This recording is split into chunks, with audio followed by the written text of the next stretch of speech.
ابو داؤد کی روایت میں ہے کہ اس نے کہا میری ماں کا آپ نے ذکر نہ کریں بہت اچھا ہوگا. سالم نے کہا میں نے وہی کہا جو رسول اللہ صلی اللہ علیہ وسلم نے فرمایا.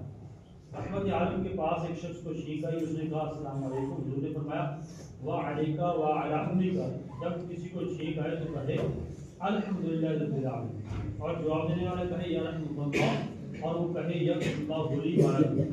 صحیح بخاری اور مسلم میں سے روایت ہے کہ رحمت عالم کے پاس دو شخصوں کو چھینک آئی, آپ نے ایک کو جواب دیا دوسرے کو نہیں دیا. اس نے کہا رسول اللہ صلی اللہ علیہ وسلم, حضور نے اس کا جواب دیا اور مجھے نہیں دیا. آپ نے کیا فرمایا, اس نے الحمدللہ کہا اور تو نے نہیں کہا. یعنی جو شیخ کرنے کے بعد الحمدللہ کہے تو اس کا جواب دینا واجب ہے. اسے مسلم نے ابو موسیٰ سے روی ہے کہ رحمت عالم کو فرماتے سنا جب کوئی شخص کہے اور الحمدللہ کہے تو اسے جواب دو, اور الحمدللہ نہ کہے تو